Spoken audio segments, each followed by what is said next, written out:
And a bit of a safety disclaimer here, folks. During the duration of the job today, you'll see me wearing safety glasses. I'm doing this because we will be preloading the springs a good bit with the tool. If for whatever reason the tool shifts, we don't want to catch a stray valve spring in the face, which would definitely not be good. So you will see me wearing safety glasses. However, you won't see me wearing any gloves today. Quite frankly, you're going to need to have a good feel for what's going on, particularly when we're kind of feeling our way around the push rods and when we're doing our valve adjustments toward the tail end and setting the lash.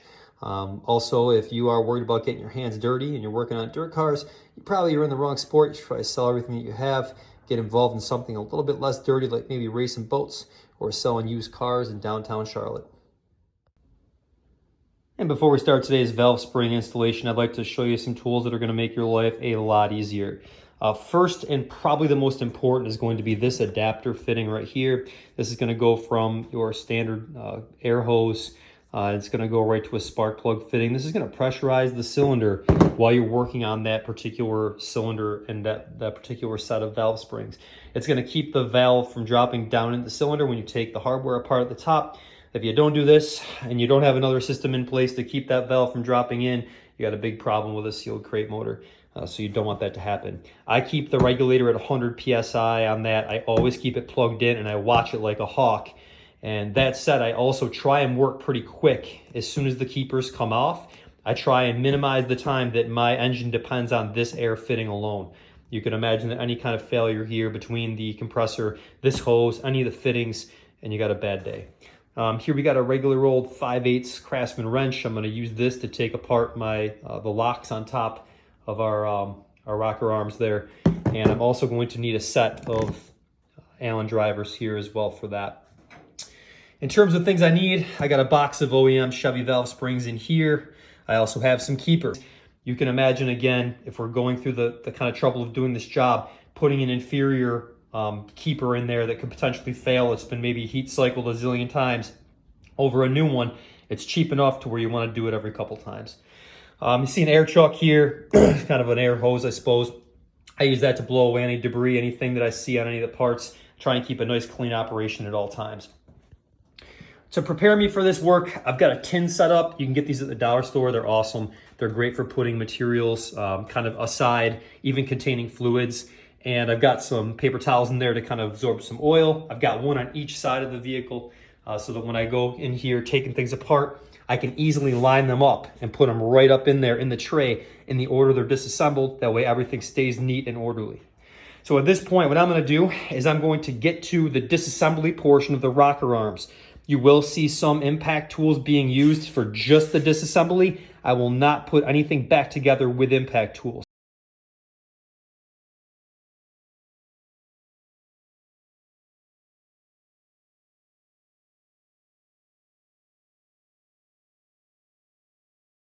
And now when I start putting everybody off to the side, you know, it's in order.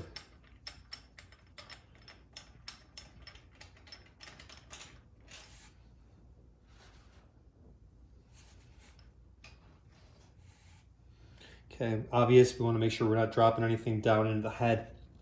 You got your little kind of bushing that rides in there. And for the time being, I can leave my push rods in general, but we're really looking for signs of problems here with the valves or the push rod. Oops. What we're looking for here at the end is any discoloration, you know, where it would get hot or maybe not getting a lot of oil. This looks pretty good. And you also want to spin them. You know, they should be dead straight. There shouldn't be any signs of them being out of round or bent. If they are, they're cheap enough. You definitely want to replace them. And I'm going to be turning this thing over enough to where I'm probably going to take all the push rods out just because, again, it is easy enough to do while I'm in here. So now I've got everything taken apart on that one that I need. I'm going to do the same thing for the rest.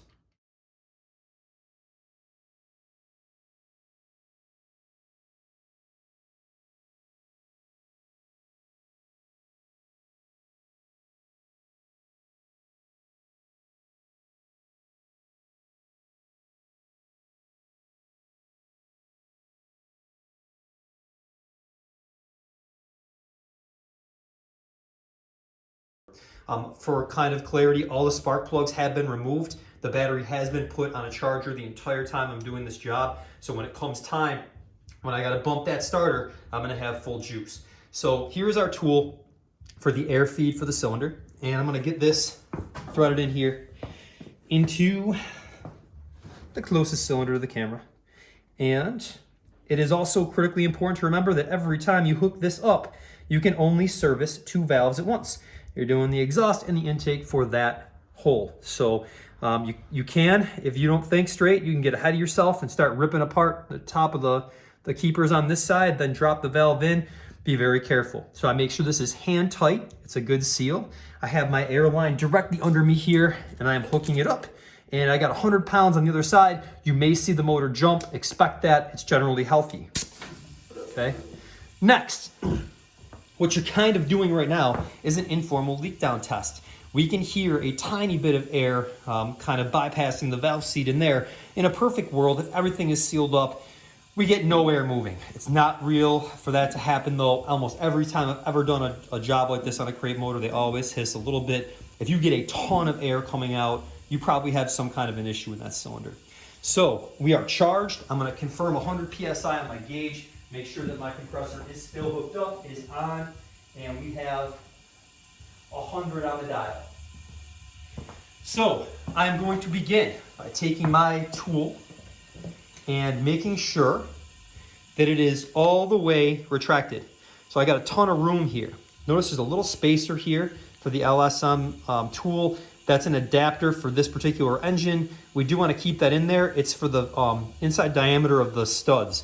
So it is important. So I'm just going to demonstrate this on one spring for you, and then I'm going to move to the rest quickly. I'm going to set it down in, and now I want to take my nut here, and I got to start it by hand, and we want to make sure we get good bite on these threads. The threads are actually the only thing really holding this tool on. Got my 9/16 here, and because I've given myself some overhead distance here, I've got room to sneak the wrench in and just kind of gently snug it up. I'm not going crazy here, I just want gentle pressure. Next up, we are going to make sure that the tool is in direct alignment with the head of our valve spring retainer here. So I'm going to come down. Got 2 options. You can do this by hand, which takes a little bit. And I do have a 7/16 on the end of my impact driver. I'm going to slowly and responsibly pilot this all the way down, just until it starts making contact with the face. Now, as I do that, you notice this tool has 2 big convenient windows here. I like to line the windows up with each side so I can get my magnet down in. And I want to go ahead and just kind of gently snug up the adjustment nuts on my tool here, pretty much guaranteeing that this is going to drive it down flush. Right, and we are going to see here, as we go down into the valve seat here, it should pop off free and clear. A lot of people will tell you to just gently kind of tap the top of the valve here to release the retainers before we do this. I don't think we have to do that in this case. We'll give it a shot. We'll see kind of how it works. So now that I know that everything's snugged up, I'm going to go ahead now and I'm going to carefully start pushing down on my retainer and making sure that that retainer clip should break free and clear. And we can see there, boy, that came out like butter. So it broke kind of free and clear. I've got my magnet now, and I'm going to come right down in. You guys can see that the keepers have been released beautifully. And I could probably get a 2-for-1 special here with my magnet. You guys can see my keepers came out. They're going to go to a safe location away from the new keepers. And then we are going to quickly and efficiently remove this valve spring. So up it comes. We can come way up high because I've got the impact, making my life very simple. Out with the old. An informal inspection of our valve stem seals. It looks like this one looks pretty good. I do have one cylinder that's kind of a little bit more oily than I'd like on the plugs.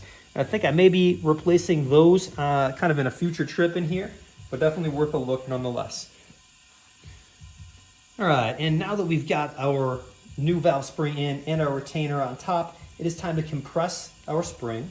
And I'm gonna do that here with the tool, making sure that it comes down nice and centered. And I'm gonna go nice and slow as I kind of center that right on the valve stem and make sure that we're going down consistently. Well, next, I'm going to take my valve spring retainers, and I'm going to kind of feed them down in here. And I'll be honest, I probably prefer to do this piece here by hand more than with the magnets, just because you can kind of feel your way around a little bit better. This does take a little bit of messing around to get them to go in sometimes. So I can run one hand on the retainer and one hand on the instrument. I'm going to turn this so you guys can get a good look. You want to make sure that you've got a nice seat down there for sure. When I pull this out, I am 100% going to want to make sure that that is seated and secure.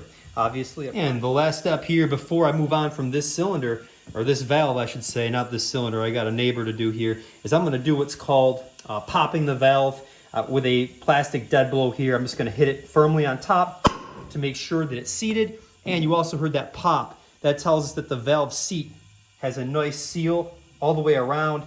And you know, some people will do that a couple times. I prefer just to do it once, right? And that.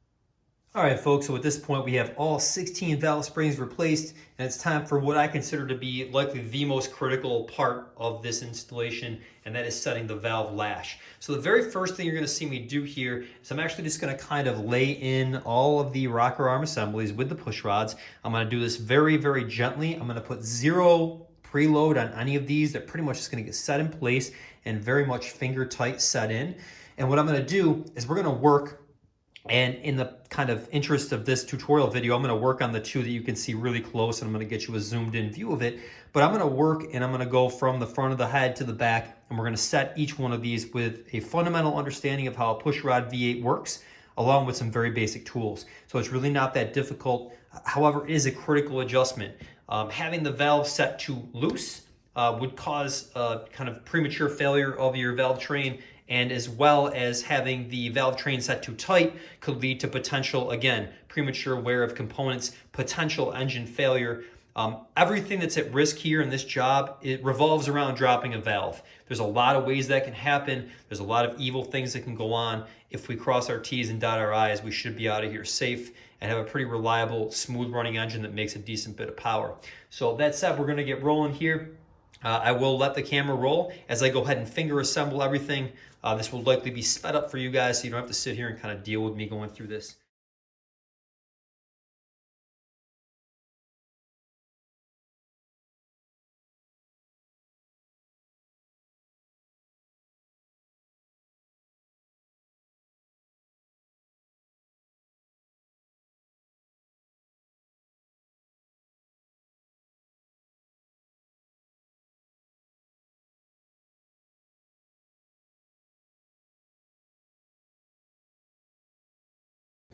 All right, and at this point, we have all of our rocker arms loosely assembled, and it is time to start setting up our lash. Now the lash is going to pretty much determine the preload of the spring, and the very first thing I'm going to do here before I go any further is make sure that it's very obvious to me which one of these locks has not been set. So you can see right now, I've got this one really backed out.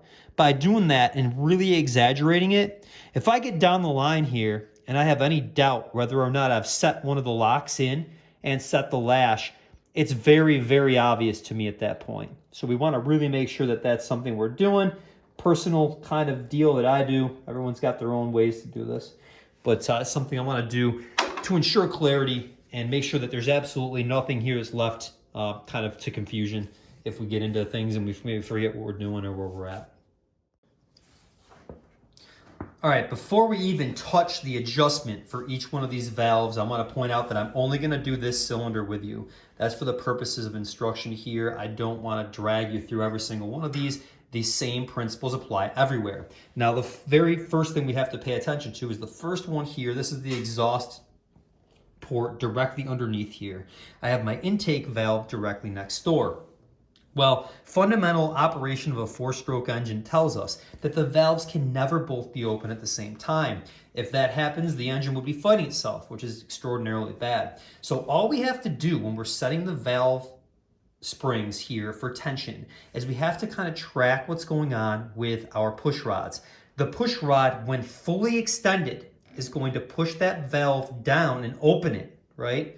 But when we do this, what we're going to do is we're going to kind of feel our way around with the starter.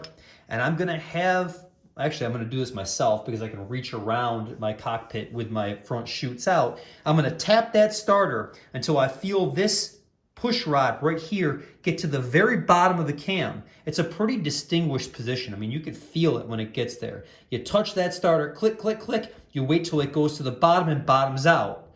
Now, once that bottoms out all the way to the bottom, you know full well that this valve is now shut 100%.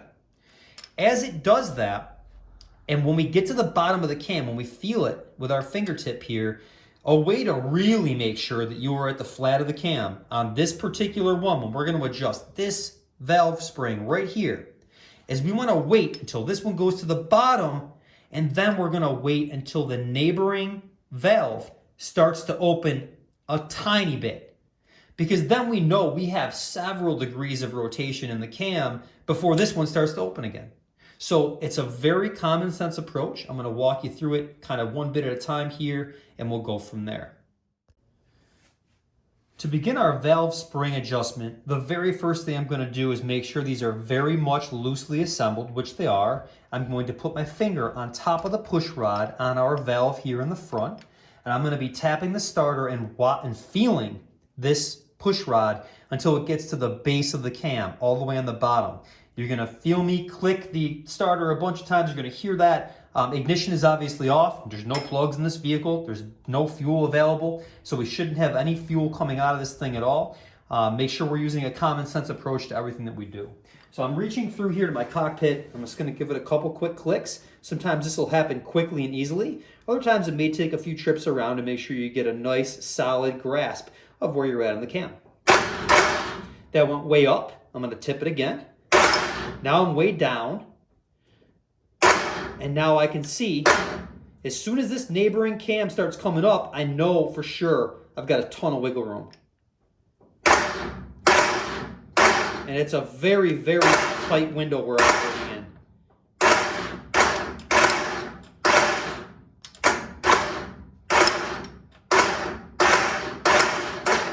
And right there, I am satisfied now that this one is at the base of the cam. It is of note that my battery is probably a little bit sloppy in this car. Usually I get a much more pronounced hit on that starter. So I'm thinking that the battery likely needs replacement, but that's another day and another battle. I'm 100% sure this is now at the base of the cam. I watched that neighbor, and as soon as it popped up, I know that I'm in the right position here to make an adjustment. So this is where this gets critically important. Now, I know I'm at the base of the cam. My lock here is clearly all the way out, right? And I'm very much loose here. What I'm going to do is I'm going to hand tighten this, and I'm spinning the push rod in my fingers at the same time, extremely carefully. And there's going to be a sweet spot in here called 0 lash, where I can feel a pronounced tension fighting back at me when I go to spin this, but it's not sloppy. And again, this is a matter of personal preference. Some people are going to think this is different than others. My personal way to feel this, it should feel very much smooth, but a little bit of drag. And now I know that this is at what's called 0 lash. Now, from 0 lash, we're going to make an adjustment to this nut on top. Again, this is another hotly contested area of debate. Some people say half turn cold on preload. Other drivers and other engine people will tell you a full turn or a turn and a half. And this really depends on you and who you're going to listen to. All right, now that we have actually gotten our push rod here to what's called 0 lash, that means we've hand tightened this just enough to get that push rod so it'll spin with a tiny bit of resistance. It's time to actually set the lash preload and lock it in. Once again, for the purposes of this demonstration, I'm going to demo this at a half turn cold, which means we are going to put a 1/2 turn in this lock nut right here, and that's all we're going to do. People will tell you, oh, do a half turn, do a full turn, do a turn and a quarter. There's a million and one opinions out there. Personally, I think that a half turn cold will not steer you wrong. Again, everyone's got their own preference. So what I'm going to do here is I'm going to take my 5/8 here, and I'm going to gently, and you got to really make sure you don't move this adjustment because this is a little bit tricky. I'm going to get it seated on there, and I'm going to hold my ratchet with my other hand, And I really want to make sure that I've got this thing down at the 6 o'clock position. And when I make my turn, I'm going to do a deliberate half turn from 6 o'clock straight to 12 o'clock, and I'm not going any further. It is absolutely important that I don't move anything from this point forward. I'm going to carefully remove my socket from the equation, leaving me with our adjustment pretty much waiting here to be set. So what's left here is we've got that lock nut that's got to be set, and there's a really tiny 1/16 of an inch adjustment that we're going to put into this thing here to make sure that our adjustment gets locked in. All right, so what's left here to seal the deal and lock in our adjustment is that we need to make sure that this top part here of our lock nut gets about another 1/16 of a turn, and that's kind of with that grub screw in there, the lock screw bottomed out. So what I'm going to do is I'm going to take my wrench here and I'm going to carefully hold it right on top, and I'm not moving it. I'm going to take my Allen here and make sure that it's tightened up. And to be honest, what I like to do, and again, this is so I can see what I'm doing. You can see that I've deliberately left the lock grub screw there way out. I'm going to go in and I'm going to get it very close to snug by hand first. And this is just very much hand tight. And now the last phase of this is going to be to tighten everybody together. I'm going to take this down. And again, I'm not moving that position at all. And this is a tough angle here with the camera, so bear with me. I'm going to try and get this. This is going to be, you're going to bottom out that grub screw pretty good first. And this is just a matter of feel. After you do these a few times, you'll get a feel for how tight you got to be. And we're going to give this whole assembly a 1/16 of a turn. And that's it right there. Okay? You can definitely over torque these. I think that I've victimized myself with this before, but you got to be very gentle in how you're doing this. If you go crazy, consider the quality of our studs that we're using here. They're not that great. So again, a 1/16 of a turn extra, and it's just a little bit of a little hit there by hand. It is a touch past snug, and we are more than in good shape here for our valve spring adjustment. Now, the way this should feel at 0 lash, once we've preloaded it, when you go back to that push rod, I mean, it's not going to move. And that's going to take a little bit of oil pressure going through the motor, a couple revolutions here, and you run this thing a couple times, and you'd be surprised what loosens up over time. We really want that half-turn preload in there properly. So that's kind of my 2 cents there. We're going to do the same exact thing on the neighboring valve. In the interest of time today, and just to kind of speed this tutorial along, what I am going to show you is what we would do to find the proper 0 lash position for the neighboring valve after we've set 1, just for clarity. I'll be dead honest, this is getting taken apart as soon as this video is over, because this motor is going to sit from now until likely like 2nd week in April, and I don't want any preload on any of my valve springs unnecessarily. So I'm taking everything apart. I'm just going to leave the rocker arms loose in here. My valves will get set maybe 1st week in April, and then we're ready to rock with some fresh valve springs. So you can set them now realistically. I'm just kind of one of those folks who pays a little bit more attention to detail than others, and I don't want to prematurely wear out any valve springs, particularly when they're OEM quality ones that you guys know are so great from GM. So that said, after I've set my first, and I know I've got it locked in, you can see the very noticeable difference here.